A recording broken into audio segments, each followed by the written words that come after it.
second. Everybody consent to recording of this lecture? Just say yes. Yes. Yes. Yes.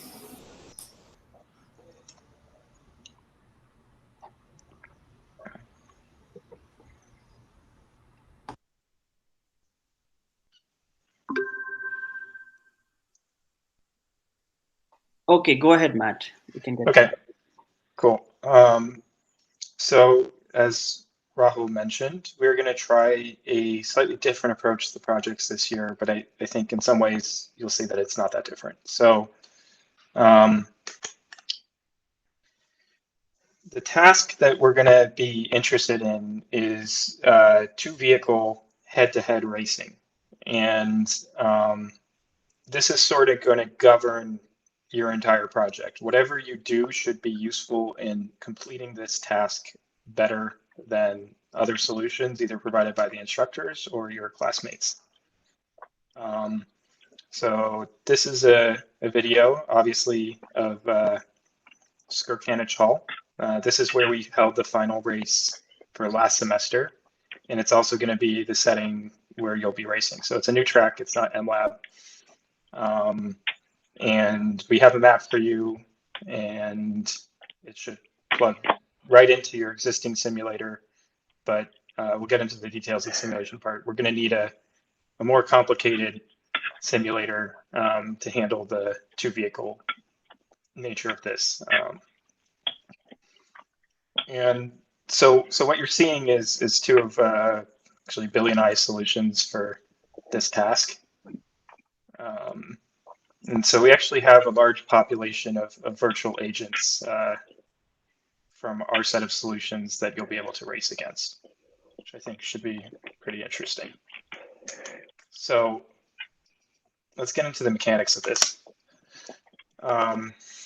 We've got about 4.5 weeks of the semester left, I think. And so I just wanted to break it down into some simple steps.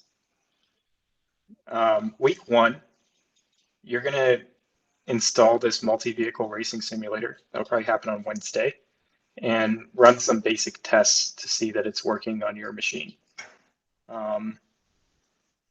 Ideally, we would have had more time to pull this together. So there might be some pains with the installation, but we, as the TAs, will work with you to get that figured out. More importantly, though, the real work is that you need to come up with this project proposal. And this project proposal is about deciding on your approach to solving the upcoming tasks. So the races that are means for evaluation, but there's a bunch of subtasks that need to be done in the race, and there are multiple ways to solve them.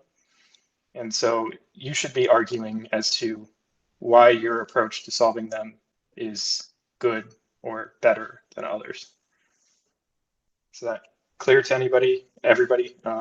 Feel free to just jump in and stop me whenever you want to ask questions. Week 2 is going to be sort of the replacement for the pure pursuit race. This is a single car run with no obstacles, and we're going to maintain some kind of a leaderboard. And you sort of have several options for solving week 2. One is you could just deploy. So question, does everybody have the same project topic? I'll rephrase that. Everybody has the same project task. How they will solve it will differ, more than likely. Is that clear? So you can think about that all you guys are competing in the same race, but how you race is up to you, right? And you can, like, for example, you can use MPC, you can use something else. We are not really being prescriptive about how you do it, but you should definitely brainstorm and discuss with us, discuss with your team. And different teams will have their own secret sauce. Okay, so this week 2 is sort of you can use it in multiple ways. So one, we're going to sort of verify that our simulation setup and grading setup works, but also you'll have the opportunity to do the single car time attack race that got canceled previously, and we'll score it just like previous races and maintain a leaderboard so you can see how good your solution is. I'll get into more about how you might solve this and the pluses and minuses of various approaches in a few moments.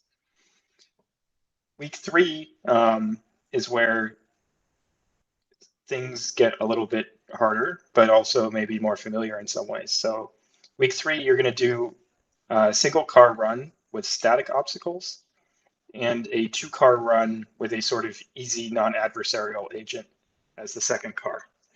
We're not evaluating you for lap time here. The evaluation will simply be the collision frequency. Can you do this task safely without crashing? For us, that's sort of always the underlying motivation. We don't want a one-off solution that works 1 out of every 100 times very well. We want a solution that works 100 out of 100 times with strong performance. Top allowed speed on the simulation. I think we'll probably cap it at 4.5 meters per second. I'll confirm that number. But yeah, at very high speeds, the physics get unusual, and I don't believe they have a lot of correlation with real world. So up to 4.5 meters per second, I believe it. Above that, I'm skeptical that it will be a useful benchmark. Is that clear? Cool. So in week 3, again, 2 things. You're going to do this single car run with static obstacles and a 2-car run, but the goal is not speed. It's to be collision free. The second thing that's going to be going on in week 3 is that you should have presented your project proposal, incorporated feedback to, from the instructors by now. We're always available to give you feedback, but I want to make sure that by week 3, everybody at least has something down on paper that's reasonable. Week 4, we'll have this 2-car racing benchmark with some held out instructor agents available to you. These will be significantly stronger agents. They'll be hard to beat. So an example of non-adversarial agent would be, we have our agents ranked in terms of performance. It would be something on the weaker side. It won't really try and overtake you or do anything interesting, but it's there and it's moving. And it's harder to avoid than a car that's not moving. Is that clear?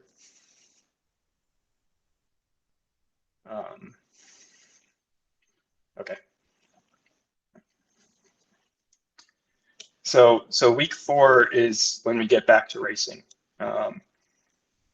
You're going to be able to test your solutions against some new agents that approach the fastest possible lap time on this course that we've been able to achieve. And we're going to evaluate you not just on collision frequency anymore, but also win rate. And we also plan to compute your expected win rate, ELO. It shouldn't be all caps, it should just be capital E, so that we can seed the final tournament. Is that clear to everybody? So if you complete all these tasks, you'll have essentially completed your project, and there's lots of opportunities for feedback and interaction with the instructors. So I think we're trying to keep this on a pretty well understood guided path, since the circumstances are somewhat unusual right now. Okay. So following week 4, we'll have a day where everybody submits their solutions, and we're going to do 2-player races in the simulator. There's going to be 2 types of evaluations. Evaluation 1 will be the performance against the 10 top solutions supplied by the instructors. You will already have had access to a similar but different set of these solutions in week 4. And evaluation 2 will be a round robin tournament seeded by the results of evaluation 1 amongst all teams in the class. We would like to do this live so that everybody can watch, but we don't know if the mechanics of that will be possible yet. Hopefully, yes. An interesting experimental task that we're thinking about is a single race with all the vehicles, but this, again, depends on instructors' logistics and bandwidth to get that done. But evaluation 1 and 2 will happen for sure. Any questions on this? There'll be, I think, 2 lap races First agent to complete 2 laps wins. A collision is a draw. If there's repeated collisions, the instructors will make a determination on fault and potentially award a win to the other agent.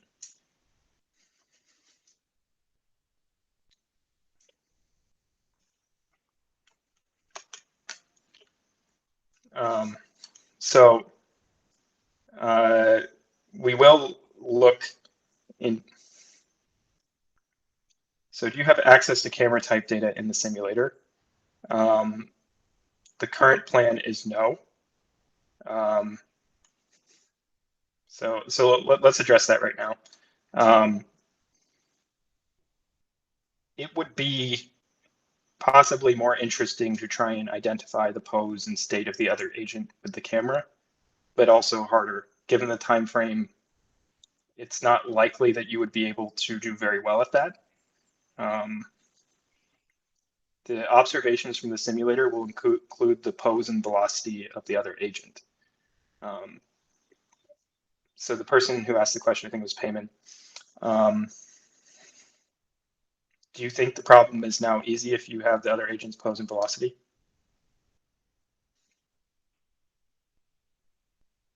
We're going to be given the pose and velocity of the other person? Yep. It will be easier, yeah. It's easier, but it's not easy because that is not enough to uniquely determine its future state. And so if you're planning, right, you know, the other car kinematically, it could go around you left or it could go around you right. You don't have that information. So there, I think maybe to assuage the concerns of people who are interested in doing a more of a machine learning type project, the prediction problem is very hard and very interesting. And you could get something like image data if you're comfortable with convolutional neural networks, you want to do some kind of thing like that. You can take the laser scan and you can convert it into a top-down image of the scene. So yes, it is still possible to do computer vision type projects, but it's less about the sort of camera pose estimation and slam stuff and more about understanding the content of some abstract collection of pixels. And so I'll show an example of a recent paper later that does something like this. So we have access to LiDAR data and also the other car's speed and pose. So like what type of information? Like these are the information we have access to in the race. Correct. Not the steering angle though. Yeah. So you get the laser scan, you get the map, you get your pose, your velocity, the other agent's pose and velocity, and any other sub things that you compute about your agent's state along the way. Okay, so we don't get the competitors. Okay, that makes sense. So just LiDAR and our pose and our velocity and the map. Yeah. All right, thank you. And the competitor's state. And the competitor state. Okay, that makes sense. Yeah. So I know that maybe this sounds easy, but I can assure you from experience having coded up a solution to this that it took 3 PhD students 6 months. So for a very good solution, it's not trivial to do well at this. No, I believe you. I'm just like wondering like what information we get. Yeah, so I might show you a slide about a proposed sort of observation later. We had hit it for now because we're still looking for feedback to work out the details. But I think that's the plan going forward. This will necessarily make planning a big component of your project, most likely. But there is still a perception task, which is predict how the world will evolve. So if you're really into doing something based on learning, I think that's a excellent challenge. So later on in these slides, I'm going to encourage everybody to think like scientists, and I mean that in the old school way of apply the scientific method. The same applies to the instructors. So we're going to try and do sort of very careful, strong evaluations of your submissions. We're going to run multiple simulations of 2 lap races against all the opponents that we supply. We're going to select them for diversity. And then we're going to try doing the same thing with agents that you haven't seen. So we're going to try and find out, like, did you overfit or not? We can run a t-test to figure this out. And so this method doesn't necessarily like apply to your final grade, but this is how we're going to seed the race. So if your win rate is very good and the hypothesis that you overfit to the set of agents is something that we're able to reject, then you will get a high seed. Does that make sense? And high seed is better. If you're in the middle, you're going to face somebody very similar to you. If you're at the bottom, you're going to face a very good team in the first round. So it'll be harder to advance. So just think chess tournaments. That's the goal here.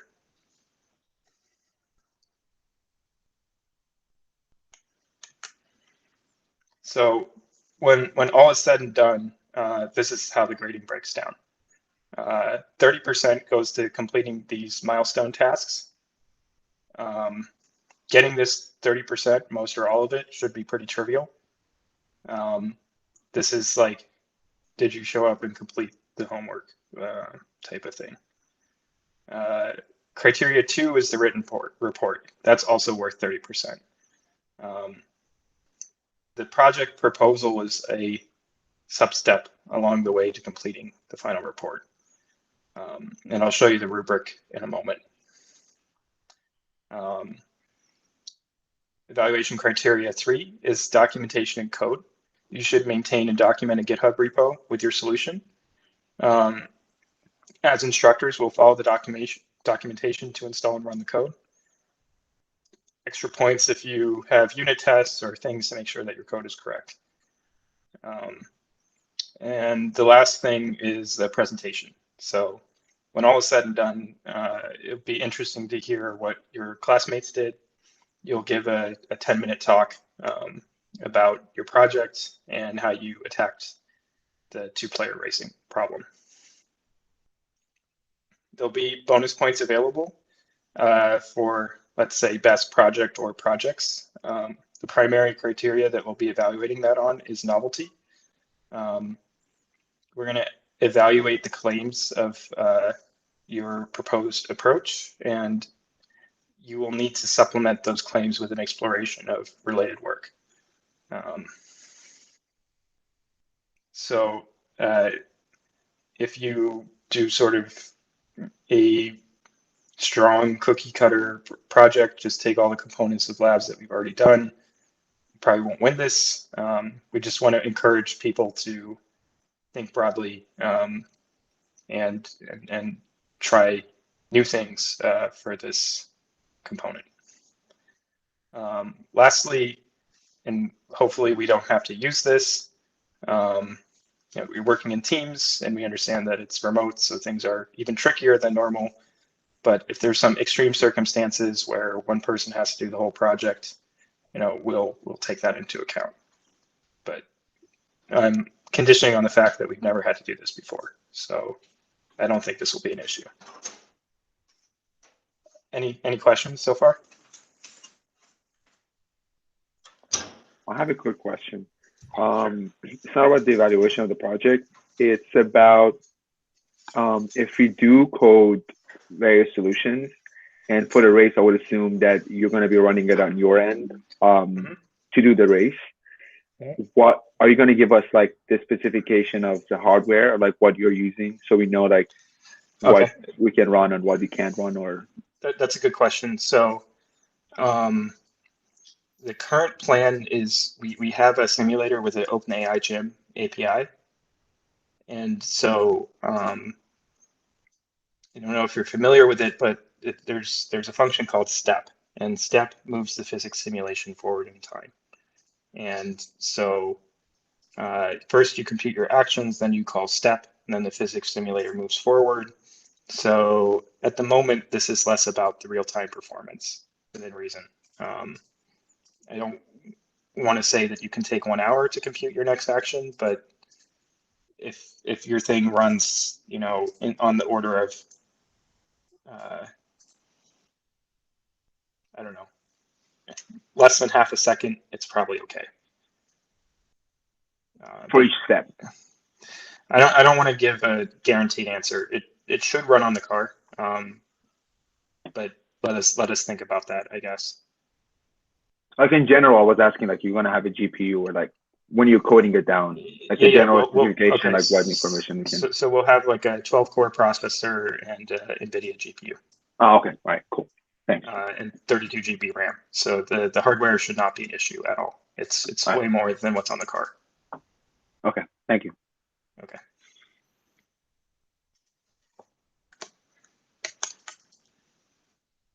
Okay. So just going back to the milestones, week 1, you're going to install the environment. Hopefully that happens on Wednesday. And this is something you can start on now. You're going to submit a project proposal. What should be in this proposal? Well, you should have a hypothesis. Okay. Question. Very good question we've just been discussing. Do we have to write everything in Python if we're using OpenAI Gym? The Gym API is in Python, or can we keep doing things in ROS? This is why you're not installing the environment today. We're still making that decision. We may be able to support both approaches. The concern with doing it in ROS is the latency of getting the messages in and out.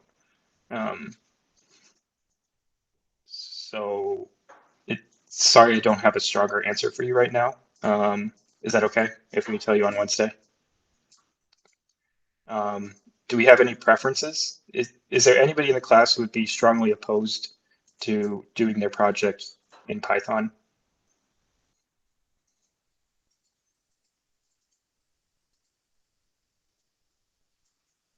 Is there anybody in the class who's strongly happy that we're doing the projects in Python? Is that a workable solution for everybody? So should we be writing our pure pursuit and RRT in Python then? Because I'm assuming we're probably going to use those for the race. We can make it work either way. So we have a lot of people who are okay with Python. It may be that I need an example solution for making C++ work. It's not impossible. So if everybody, maybe I'll make a poll or something on Piazza where people can voice their opinions rather than doing it in real time, and we'll have an answer for you by Wednesday. I think for now, whatever you're doing with Pure Pursuit or RT, just keep going. Is that okay? Yes. So the week 2 eval, the Pure Pursuit one, or sorry, the single car, you can definitely do that in C++. Week 3, we can probably even still be using ROS with the static obstacles. It's when we get to 2 cars that we really need the Gym API.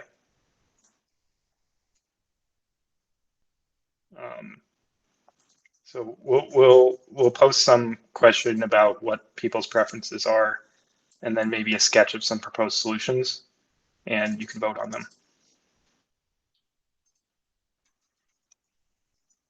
Okay.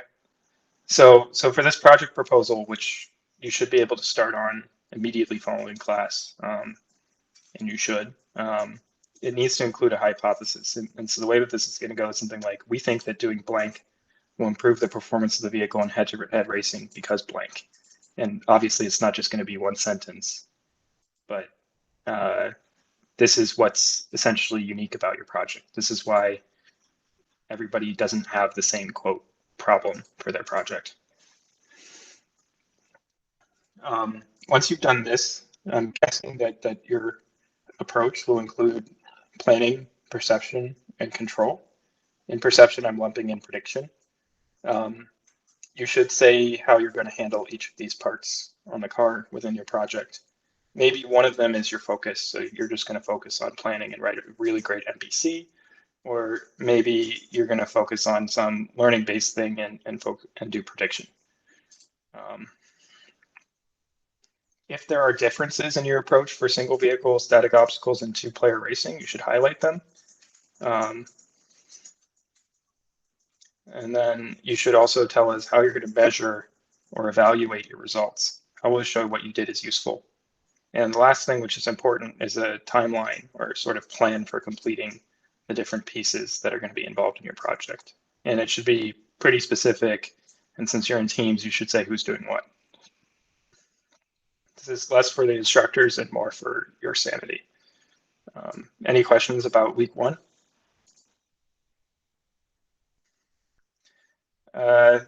This is week one. You should at least have something done by next Monday. Submit something to us so we can give you feedback. It's more of a completion grade. Is that okay? Cool. Yeah, essentially we want your project proposal to be accomplishing two things, right? So one is, given our, our split up situation, we want you to be able to work together with your team to actually kickstart this, come up with an idea, brainstorm it. And as Matt said, you can focus on planning or prediction or control, um, but you have to have a good enough solution for each of them, and then you can sort of try to decide, well, which one is going to give you the best bang for the buck, because all three of them are needed to win the race, but maybe not all three, in equal parts, right? So your project proposal is first meant to be able to, so that you guys can work as a team. So I would recommend that, we're all trying to figure out how do we use the Zoom meetings to actually get some collaborative work done, right? Or this Hangouts. So you need to sit with your team and actually have frequent conversations and say, okay, well, this is how we're going to work. Just for, like, let's figure out the problem, and then uh, and then sort of get all have the same understanding of what the problem is, and then sort of start to figure out how you're going to break down this work, who's going to do what, from very basic things like who's going to write which part of the proposal, what kind of Google folder are you going to use to share these docs. Very mundane mechanics of working together, but once you get a good rhythm of working together remotely, then your team is on the track to winning, right? And that's your goal for the rest of the semesters. How do you win the prize, right? And there is actually like physical prize. So last year, Billy 3D printed out these awesome prizes for the winners of our races. And so your team will actually be shipped a physical prize for winning the race, right? So the second thing is that this project proposal is due next Monday, and you will have a lot of questions from now till next Monday. What about this? What can I assume? What can I not assume? And so on. But practically, you can assume that, look, there is an environment which is very similar to your racing environment right now that can have multiple cars, uh, and you're running in that. Now, whether it is Python or C++, most likely it's Python, but only there's a good chance it can be both. And but The point of this proposal is that you have a very crisp and clear idea of what the problem is and how you're going to start to attack it, with baselines for each of the three approaches. But also, then you have one-on-one conversations with us as a team in the next week, so we can actually discuss with you, or you explain to us what you're planning to do, and then we give you feedback at a team level, right? So the project proposal is, that's what's going to serve its purpose. In the end of the 1 month, you're not necessarily going to exactly follow this proposal, because you're going to realize that you're going to have a lot of shortcomings along the way. But we'll leave that for this iterative process of failing and then finding out how to actually improve, because you're going to see what's your win rate, and based on the win rate you'll pivot and change your strategy.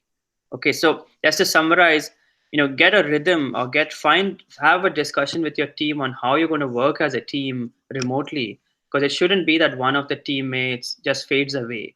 On the worst case, two of the teammates fade away, and then you're just left alone, right? So nobody should fade away, actually, right? So you all have to work as a team. It is harder, but the nice part with Hangouts is you can just share the screen, you all can code together, and just make sure that y'all are frequently communicating. A good way to also do that is to just have some exact time, sorry, where you actually work on the project. You have exact times set aside in a schedule, right? So once you have that rhythm, that's just, then that gets you to focusing on the technical stuff after that. All right, we can go to week 2 then. If you have any questions, let us know along the way.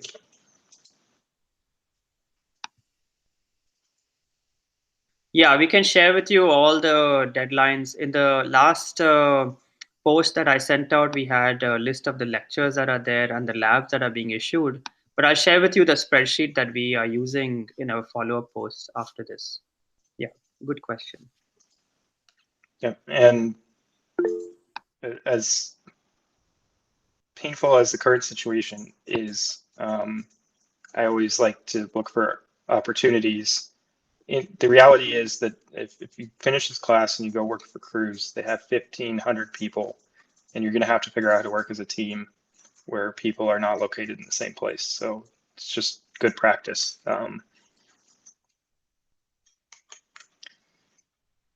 So these slides will be up. There's some links to previous project proposals, so you can get a flavor of what's in them, how detailed they are. Not really, the ranking isn't like whether they're good or bad. It's just here's 2 that are reasonable that we got last semester. So I believe somebody is posting these slides shortly following the lecture, if they haven't already. Okay. Again, I want to go ahead. So is there any literature we can refer to about this problem of head-to-head racing? So yes, obviously this is a problem of current academic interest. There are papers. I would first think about the problem by yourself. If you do some searching, I'm sure you can find some papers, and you may find somebody has claimed a solution, but if you attempt to do that solution, it might take you 6 months. So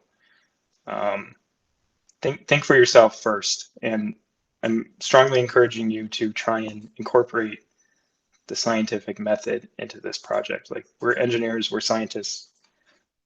Form a hypothesis and tell us how you're going to gather evidence for or against it efficiently, right? We already have, like, you could choose to fix the control, you could choose to fix the planning, or you could choose to fix the prediction. So we have these discrete choices. The space of possible solutions is quite large. Being able to run efficient tests, which help you understand whether your approach is going to be helpful going forward or rule out large chunks of solutions that won't work, is a key to sort of being a good software engineer and a good researcher. And so I've shared a link to this ancient paper, I think, I don't know, maybe 1964. It's a good read.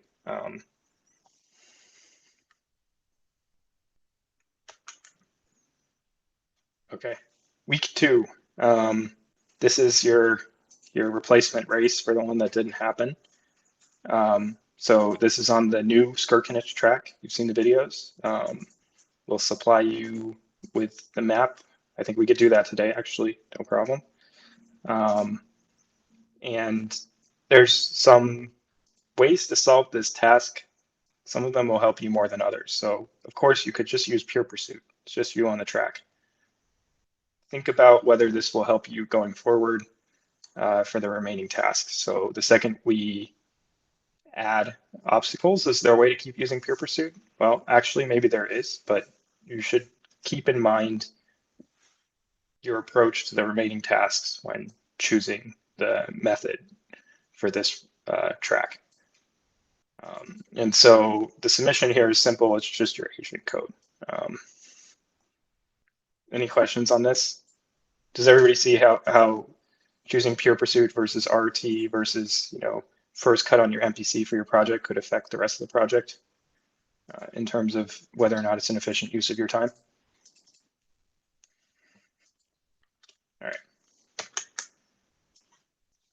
All right. Week 3. you're going to race with unknown obstacles. In fact, you've probably already done this on Follow the Gap and RRT. These are just baseline solutions, right? If everybody else has already solved these for the lab, you can expect that they will be doing something better. You should also consider handling moving obstacles. So when I say the Vision Lab results, I mean the part for the path prediction, right? This is another good baseline chunk of a solution, right? And so when I talk about we need to measure, whether or not we did anything good with our new complicated methods, having a baseline is always a useful thing to compare against. Note the observation that you're going to be getting includes the other agent's current state, X, Y, theta, V. So you don't have to do the YOLO part or the April tags part. It's more the second half of the Vision Lab, which I think Siddharth is going to be talking to you about later today. Again, you submit the agent code, and again, this particular evaluation is about safety rather than lab time. What we're trying to avoid is in the final race having a bunch of agents that just seek to collide with each other, and all the races end up in draws. I mean, that's not really solving the task.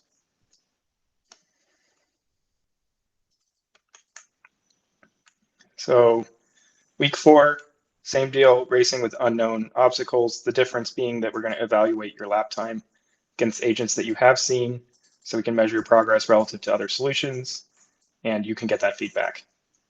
After week 4, we have the final race day, which you'll face new agents and other submissions from the class.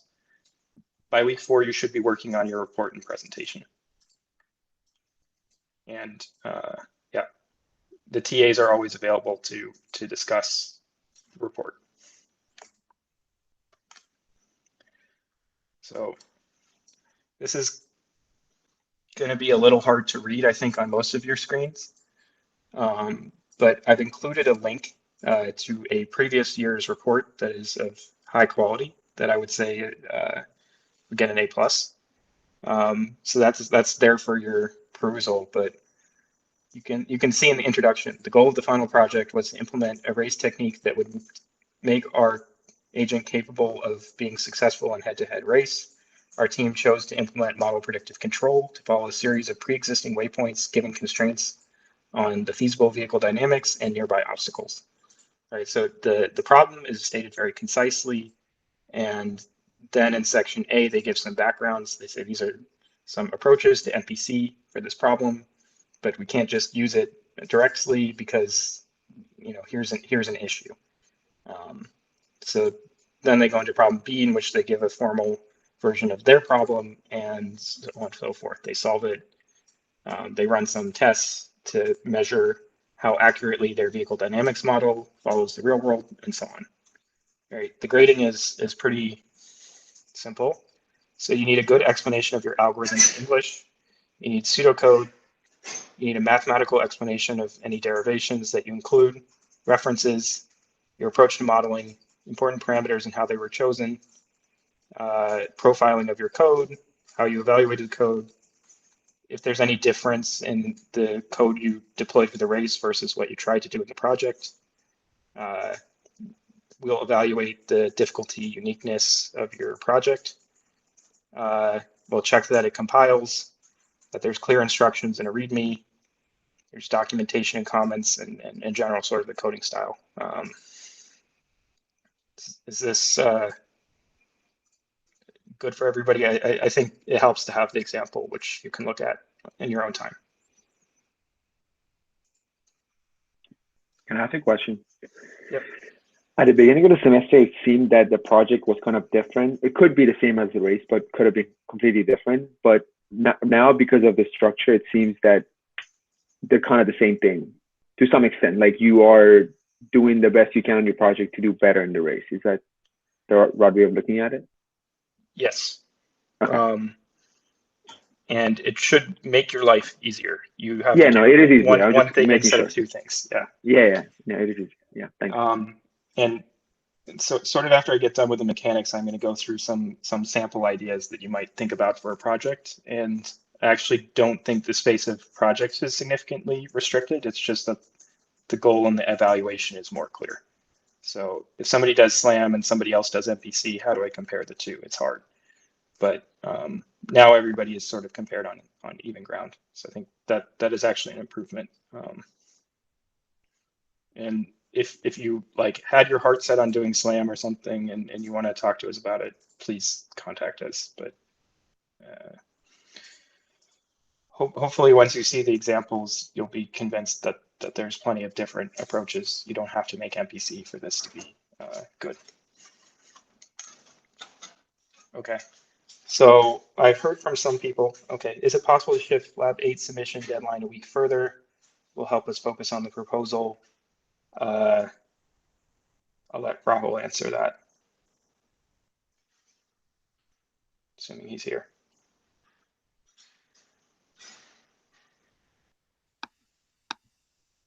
What was the question? So shift. Can we shift the vision lab deadline by 1 week? The problem with see, we would love to shift all these deadlines down. The problem is that if it's going to bite your milestone one, and that's actually better than it actually attacking you, or you having like to code for both milestone, actually coding for milestone 2 and for the vision lab. So essentially you can think of it as, what's the type of work you're doing on the vision lab? You're mostly coding on that, and the type of work that you're doing for this proposal is very different. You're not doing any coding for writing a proposal, but it's definitely a lot of thinking and a lot of planning and writing with your partners, right? So at the end of the day, milestone 1 takes a good amount of time and effort.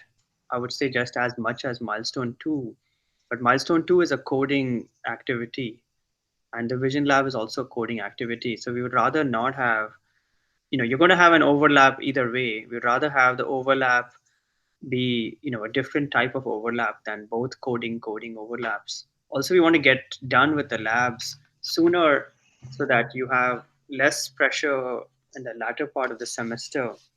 And the second reason also is that so then you can actually use, parts of what you learned in the vision lab.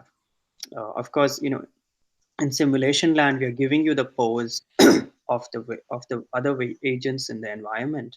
So it's not that you're doing like detection, but you're really using the prediction aspect in your project, right?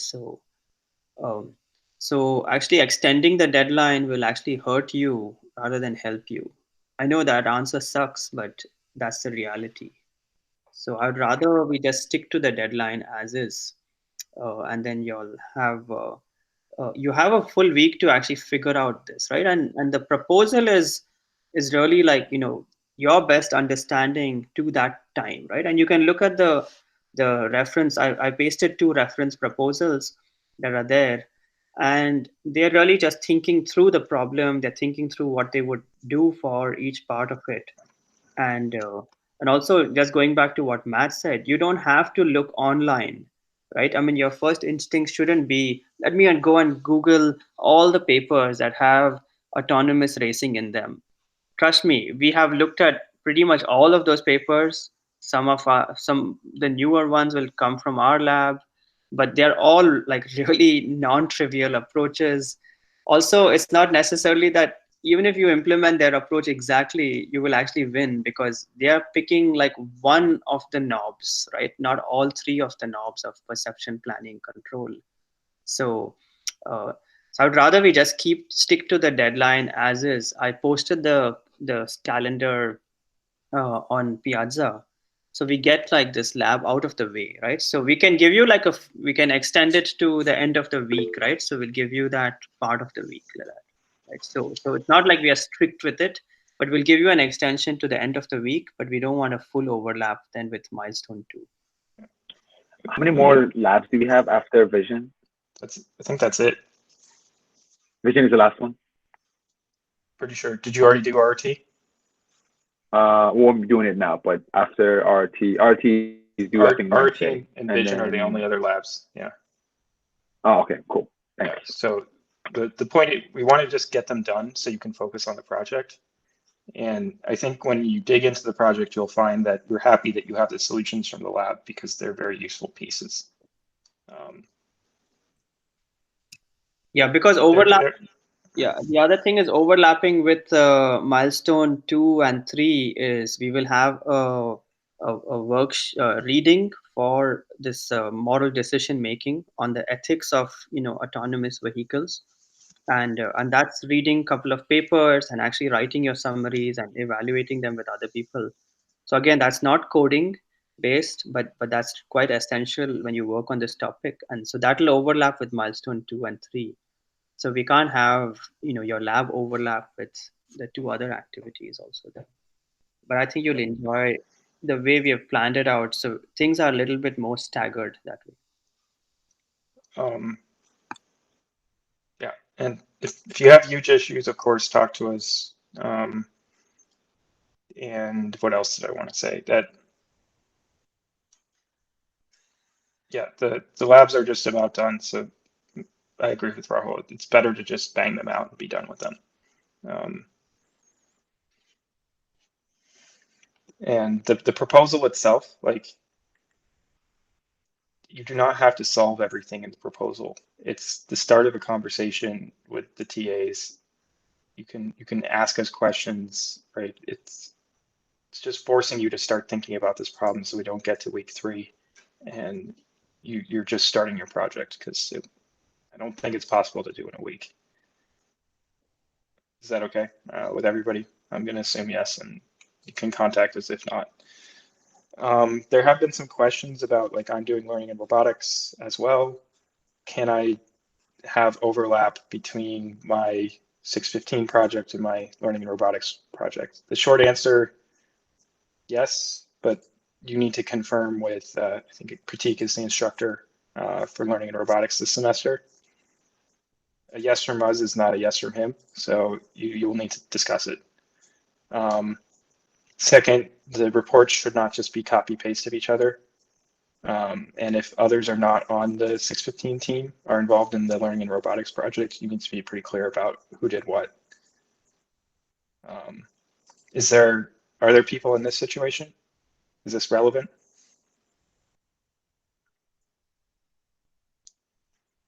Yes, okay.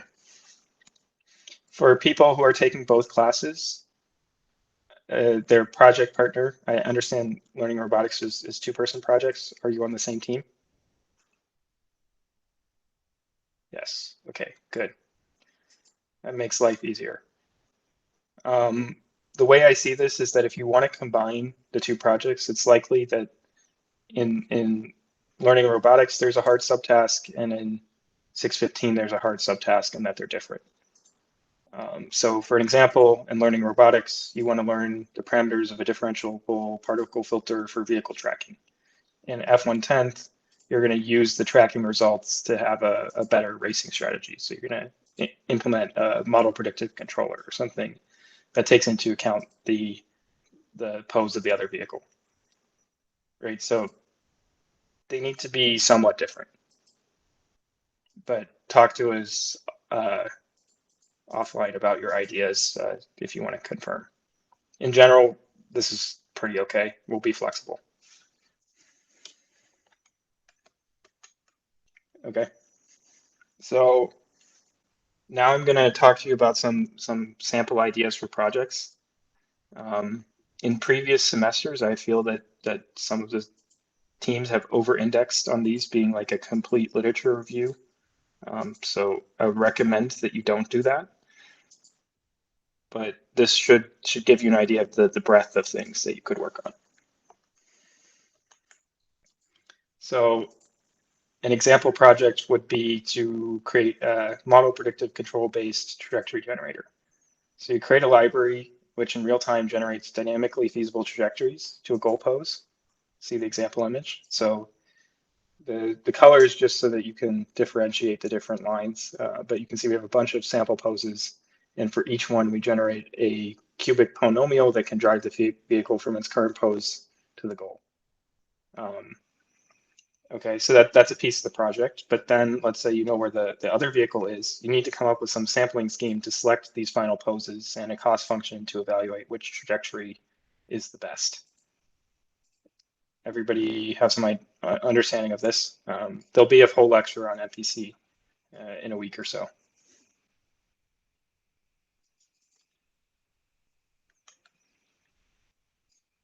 All right, so this is what this looks like. Will we have an out-of-class office hour? I believe the answer to that should be yes. And if anybody wants to talk projects or something, get a hold of me. Like, it doesn't have to be a specific time. So can everybody see this video? The red car is the ego car. The blue, that's the obstacle. And you can see all these lines coming out of the ego car. Those are the different possible final goals that it would be selecting online.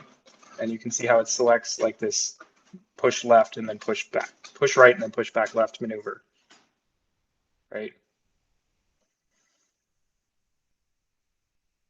So you could see how this could be useful for racing.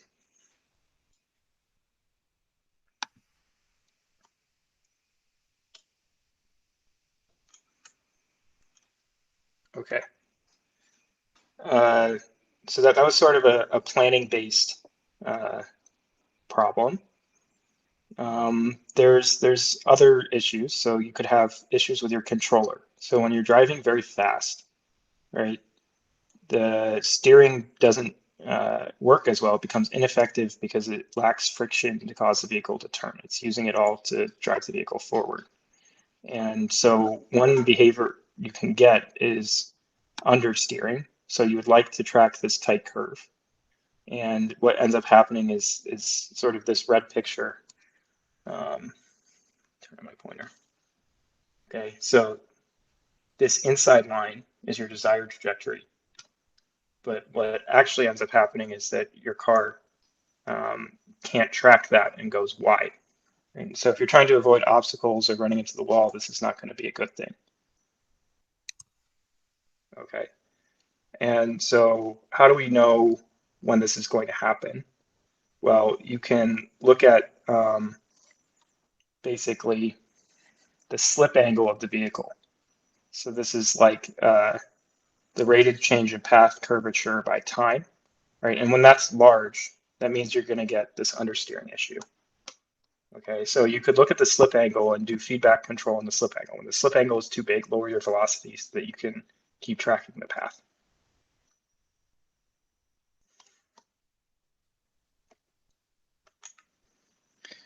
All right, there's another phenomenon, which is the opposite of understeer, which is oversteer, which is you're able to get into this unstable mode of the dynamics where the slip angle is large, and instead of basically the orientation of your vehicle is not equal to the slip angle. So the direction that the velocity vector points is not the same direction that the orientation of your vehicle is in. All right, and so there's some solutions on the internet about how you could implement a model predictive controller, which will stabilize the vehicle at these high slip angles.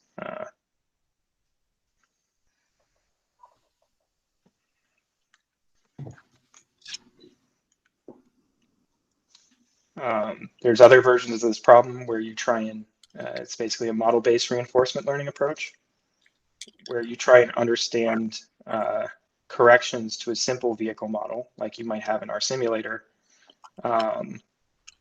such that you can also do the same thing. So this is a reinforcement learning based approach where you try a controller with a simple model, you deploy it in the complex simulator, you look at the difference between your simple model's prediction and the real world prediction, and you try and correct them. And so over time, you can update your real world model to get more accurate predictions and then do control on that.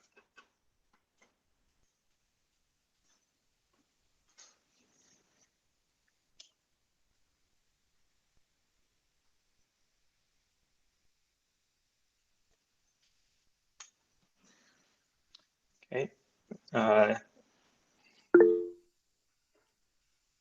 Is that more like system modeling identification? Yes, but it bakes in how you come up with the controller as well. these are just examples of things that you might search for to get ideas. There's another piece to racing well, which is the actual sort of racing trajectory and how you can find it. So you're given the boundaries of the track, a model of the vehicle, models of some of the software components. What is the path that will enable the fastest lap? So we'll have a lecture on this as well. So this might be your baseline strategy for the single agent race, but then the problem becomes, how do you update this online when you encounter a new obstacle that wasn't in your track boundaries model?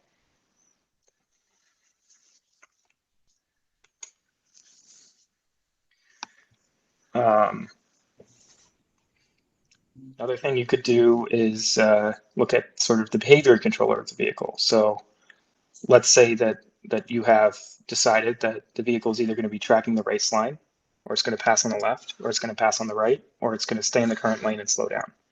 How do you figure out how to make those decisions? So there's a reinforcement learning based approach where you would learn the transitions between the different pieces. And yeah, there's a paper from Mobileye on this. Any questions on this one?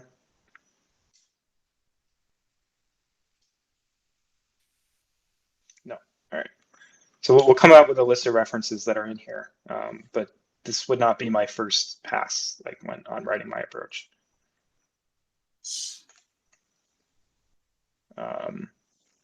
Okay, then there's this prediction problem. So there's a paper called World Models, right? And you have some observation of the world in pixel space. So what might that look like for the car? Well, you could turn your top-down LiDAR into this, right? So on the left is the real image from the simulator. On the right is a auto-encoded version that they can forward simulate in time, right? And so can you extend this to work with two cars? This is a lot like the chauffeur net problem that we talked about before. And then how do you do control in the space? That's another open question. Okay, so it's a short sort of collection of sample problems, pushing you guys to write the proposals sooner rather than later so that we can give more feedback. If you tell us the topics, we can probably give you pointers. So I'll get this collection of papers that I referenced posted somewhere, but that's sort of it for the project today that I can tell you about. Maybe let me show you one more.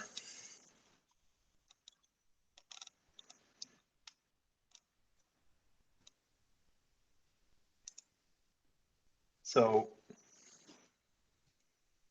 just to be super clear, what you're going to get back is for the observations, you'll get the laser scans, the poses of the agents, the orientations of the agents, linear velocity in X, linear velocity in Y, angular velocity around Z, whether or not you collided, and the location of the collision on your car as it corresponds to the laser beam scan.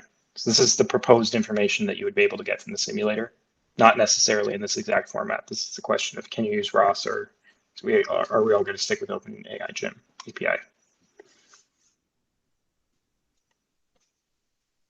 And you also get the map, right? And the map, which you have from the start. It's not going to come back in the observations. Is that okay? So can we not do SLAM when we have the observations? I mean, sure you can, but you need to tell me how it's going to help you. Oh, okay. Yeah, but okay, yeah. Because I thought you said you can't use SLAM. Okay. But if he helps us. Yeah. But if I'm giving you the exact pose, yeah, it doesn't make any sense. I don't know why you would bother. Yeah, I would, yeah. If you want to add another section to your report, that says, we did this extra thing, which was trying to use SLAM, and this is, the performance gap, then I'm very happy about that. But to simplify racing for the TAs, it's just a lot easier if we can know the pose of both vehicles exactly, and people are given the poses, right? It makes it much more clear who is at fault if there's a bunch of collisions. Does that make sense? Yes. The problem is already hard enough when you know the pose.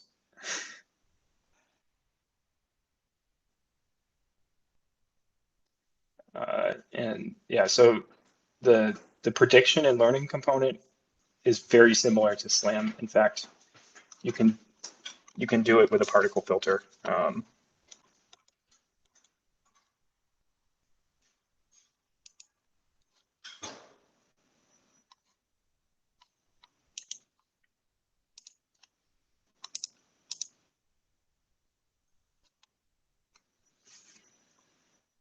So in this case, right, your particle filter has the variables of the length and width of the bounding box around the other agent, the other agent's pose or orientation, and velocity. And you are modeling the other vehicle as a box so you can simulate fake laser scans of it, right? And you want to find the best collection of length, width, center, orientation, velocity, such that it correlates with your laser scan. So if you're really into SLAM and you want to do something like SLAM, solve this problem, it's essentially the same.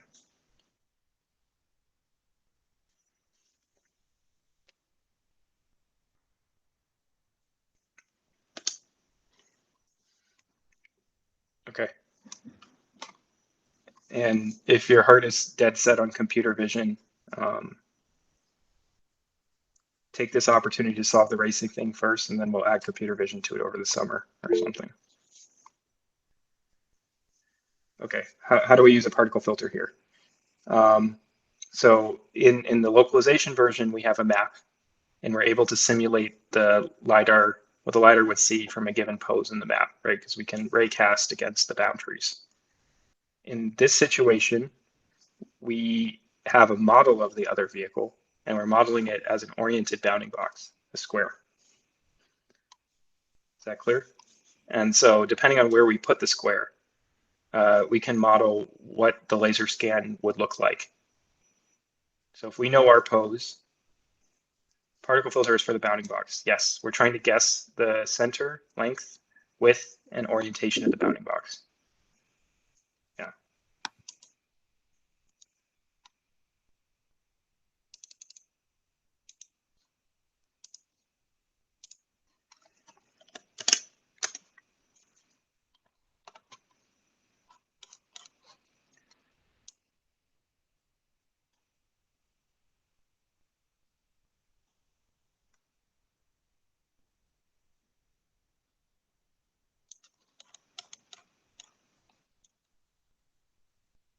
So, right, we're going to simplify the outline of the car to a box, right, which has a position pose relative to our laser scanner, right? And so we're going to run the scan, and we should get hit points from the car.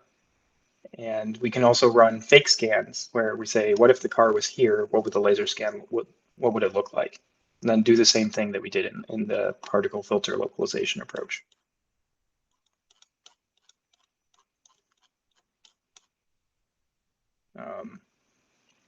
So this turns out to work pretty well.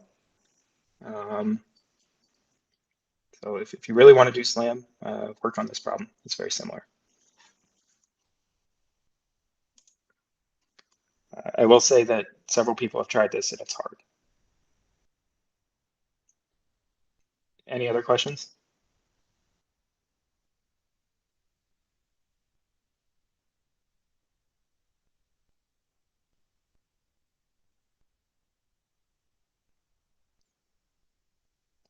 Does not help for your race, right? Since you know the opponent pose.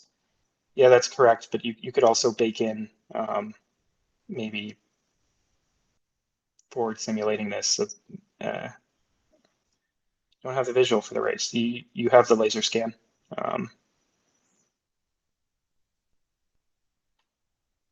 Something like that. Predictive SLAM, maybe. These are good questions. I don't have a straightforward answer. As you can see, I previously had this slide. But again, if you really want to work on this problem, solve it without it, and then do an experiment section where you say, okay, suppose they didn't give us the exact pose of the other vehicle. They just gave us the scan. The bounding box, correct. You don't know where it is. That's what the particle filter is trying to predict. This is how you make the bounding box.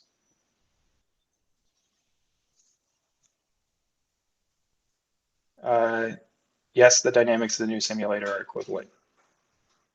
It's just a wrapper.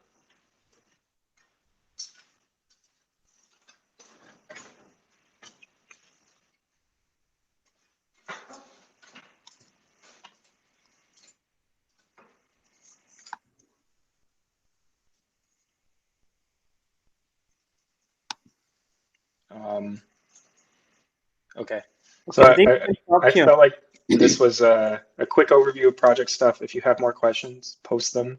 We'll try and answer them next lecture as well.